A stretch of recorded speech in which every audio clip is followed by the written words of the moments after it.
Si hoy estás trabajando más horas que nunca, si te despiertas con esa presión familiar en el pecho pensando en las facturas y aún así tu cuenta bancaria parece un balde con agujeros, detente. Tengo que decirte algo que va a doler, pero que es lo único que tiene el poder de liberarte. El trabajo duro, por sí solo, nunca te va a hacer rico. Si el trabajo duro fuera la clave de la riqueza, los obreros de la construcción y los agricultores serían las personas más ricas del planeta. Pero no es así. La mayoría de la gente vive atrapada en lo que yo llamo la paradoja del hámster. Corren cada vez más rápido, sudan más, se agotan hasta los huesos, pero cuando miran a su alrededor, la jaula sigue siendo la misma. Esto sucede porque están intentando solucionar un problema interno con una solución externa. Están intentando cambiar el fruto sin tocar la raíz. Debes entender que la riqueza no es algo que persigues. Es algo que atraes por la persona en la que te has convertido. Si no comprendes esto, pasarás el resto de tu vida persiguiendo sombras sin tocar nunca la fuente de la luz. ¿Te ha pasado alguna vez que recibes un dinero extra, un bono o una devolución inesperada y a los pocos días ocurre algo mágico? Se avería el coche, surge una urgencia médica o aparece un gasto imprevisto que devora exactamente esa cantidad sobrante. Eso no es mala suerte, eso es tu termostato financiero. Todos tenemos un nivel de confort interno respecto al dinero. Si tu termostato mental está configurado para sobrevivir, tu cerebro buscará inconscientemente la forma de deshacerse de cualquier exceso que te saque de esa zona conocida. Te sientes cómodo en la lucha, porque la lucha es lo que tu identidad reconoce como normal. Esa sensación de trabajar duro pero sentir que no avanzas no es falta de oportunidades en el mercado. Es que estás operando con una identidad de persona que sobrevive, no de persona que construye. Mientras tu identidad sea la de alguien que necesita dinero, el dinero siempre se te escapará de las manos. La necesidad emite una frecuencia de miedo, y el miedo es el peor arquitecto financiero del mundo. El miedo te hace comprar cosas que no necesitas para impresionar a gente que no le importa, solo para calmar temporalmente la ansiedad de no sentirte suficiente. Aquí es donde debemos separar la fantasía de la realidad. Los gurús de la dopamina te dirán que solo tienes que visualizar y decretar. Te dirán que te imagines conduciendo ese coche deportivo y que el universo te lo entregará en bandeja de plata. Permíteme ser el mentor que te hable con la verdad. El universo no responde a tus deseos, responde a tu preparación y a tu valor. Visualizar un jardín hermoso no quita la maleza, tienes que ensuciarte las manos. Pero antes de mover la tierra, tienes que entender que el dinero es un resultado. Es como el marcador en un estadio de fútbol.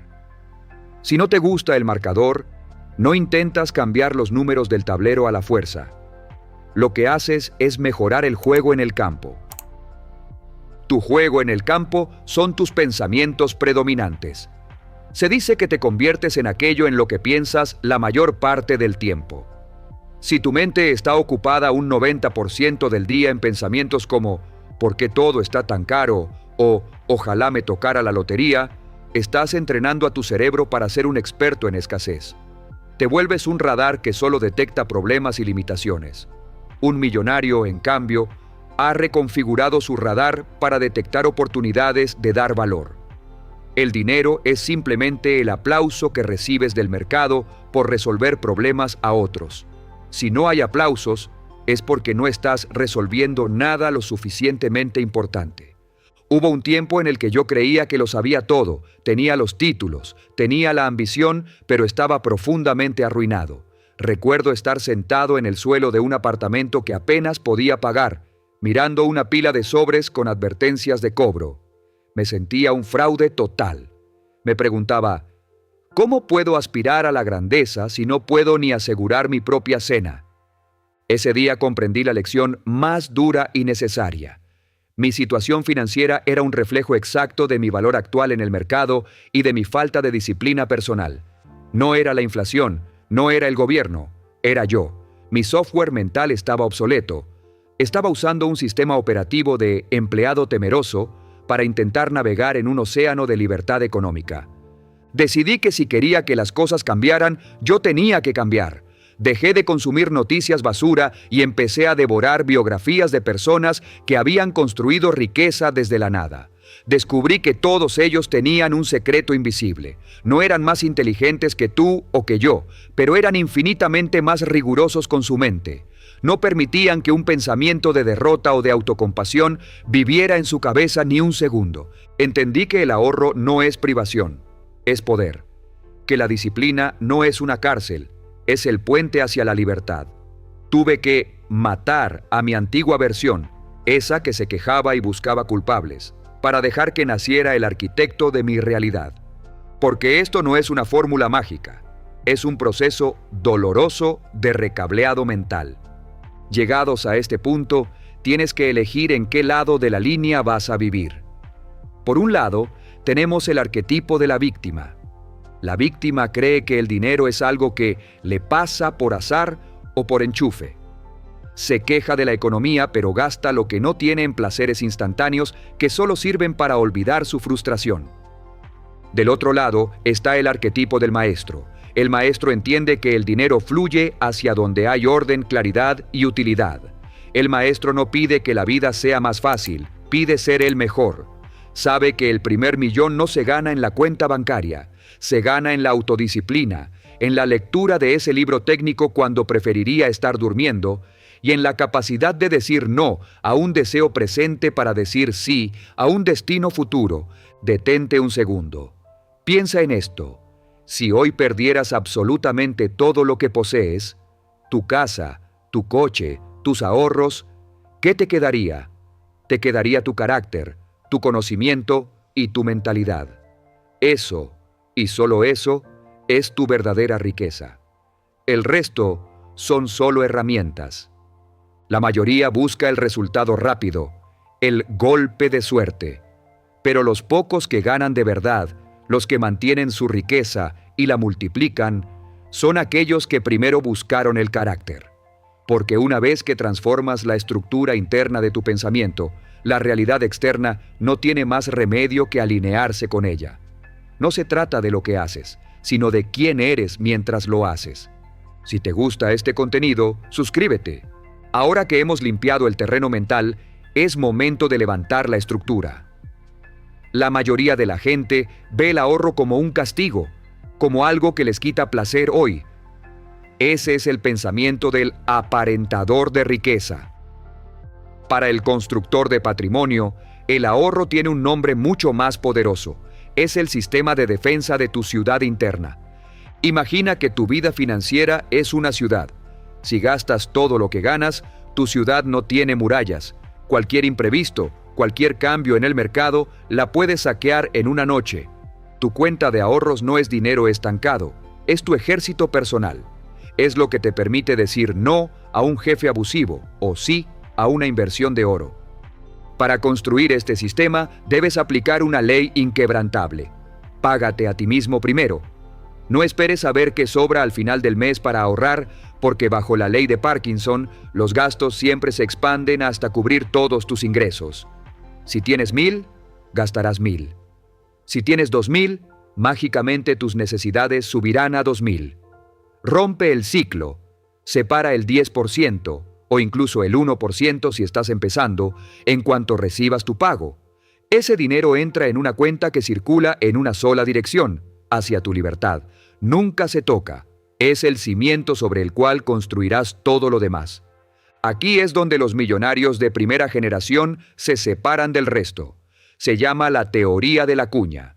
La mayoría de las personas cuando reciben un aumento de sueldo o un ingreso extra, inmediatamente mejoran su estilo de vida. Compran un coche mejor, se mudan a una casa más grande o empiezan a cenar en lugares más caros. Se vuelven esclavos de su propio éxito. Tú vas a hacer algo diferente. Vas a decidir aquí y ahora que a partir de este momento vas a ahorrar el 50% de cada incremento futuro que recibas. Si mañana tu sueldo sube $200, vas a vivir con 100 y vas a invertir los otros 100. ¿Ves el poder de esto? No estás recortando tu nivel de vida actual, por lo que no hay dolor ni resistencia psicológica.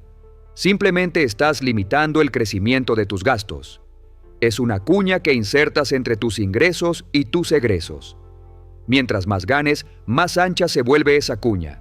Es la forma más rápida y menos dolorosa de acumular capital mientras tu estilo de vida sigue mejorando, pero a un ritmo controlado. La mayoría busca el placer inmediato. Tú estás buscando la soberanía absoluta. El contraste de arquetipos. Aparentar versus ser. Hay un detalle invisible que separa a los que tienen dinero de los que solo tienen deudas: el uso del tiempo y la gestión de la apariencia. Según estudios exhaustivos, el millonario promedio no viste ropa de diseñador ni conduce el coche del año. ¿Por qué? Porque entiende el concepto de depreciación. Comprar un coche nuevo es como tirar el 20% de tu dinero por la ventana en cuanto sales del concesionario. El millonario prefiere comprar un vehículo de alta calidad con 2 años de uso, dejando que otra persona pague el precio de la novedad. El aparentador necesita que los demás crean que es rico. El millonario de verdad solo necesita saberlo él y su cuenta bancaria. ¿Cuántas de tus decisiones de compra actuales están basadas en tu bienestar real y cuántas en el miedo a lo que otros piensen de ti? El millonario dedica entre 20 y 30 horas al mes a estudiar sus finanzas, a planificar y a aprender. El promedio dedica menos de 3 horas, generalmente solo cuando las facturas le queman las manos. No es que el millonario tenga más tiempo, es que ha hecho de su libertad su prioridad número 1. Ha desconectado los cables del placer del gasto y los ha conectado al placer de la acumulación. Muchos hablan de la ley de la atracción como si fuera un hechizo. En el mundo real de Brian Tracy, la atracción es pura física financiera. Cuando empiezas a acumular dinero, cuando tu cuenta de libertad crece y te sientes positivo y seguro, tu energía cambia. Ya no emites esa vibración de desesperación que aleja a los buenos socios y a las buenas oportunidades. El dinero llama al dinero porque el orden llama al orden. Cuando tienes una reserva, tu mente se aclara. Empiezas a ver oportunidades que antes eran invisibles porque tu cerebro estaba ocupado en modo supervivencia. De repente, aparece un negocio, surge una inversión o alguien te ofrece una oportunidad de oro. No es magia, es que ahora tienes el recipiente listo para recibirlo. Recuerda la historia de la cuenta de colchón. En el momento en que decides que nunca más estarás en cero, el universo deja de enviarte situaciones de cero. Pero esa decisión debe ser respaldada por una disciplina de hierro. No esperes a tener mucho para empezar. El hábito de ahorrar es mucho más importante que la cantidad. Si puedes gestionar $10 con maestría, estarás listo para gestionar 10 millones. Quiero que entiendas la verdad definitiva. Ser económicamente independiente es un objetivo magnífico, pero no es lo más importante. Lo más importante es la persona en la que te habrás convertido en el proceso. Para acumular ese primer millón, habrás tenido que forjar un carácter de acero. Habrás aprendido a dominar tus impulsos, a ser paciente cuando otros son ansiosos y a ser persistente cuando todos los demás se rinden. Habrás desarrollado una autoconfianza que no depende de nada externo. Esa es la verdadera riqueza. Si mañana ocurriera una catástrofe y perdieras cada centavo, no importaría. Porque una vez que te conviertes en el tipo de persona que sabe cómo crear abundancia, puedes recuperarlo todo en una fracción del tiempo. Has adquirido una habilidad que nadie te puede arrebatar. Imagina levantarte cada mañana con la certeza absoluta de que eres el arquitecto de tu realidad. Mira a tu alrededor. Los objetos, el dinero, las posesiones, son solo herramientas. El verdadero motor eres tú. Decide hoy que no aceptarás nada menos que la excelencia financiera, no por el dinero, sino por el respeto que te debes a ti mismo. No dejes que este video sea solo una dosis de dopamina. Haz algo ahora mismo. Abre esa cuenta. Separa ese primer $1. El dolor de la disciplina pesa gramos. El dolor del arrepentimiento pesa toneladas. Tú ya sabes qué camino quieres seguir. La pregunta es, ¿cuándo vas a dar el primer paso? Comenta disciplina si lo harás ahora.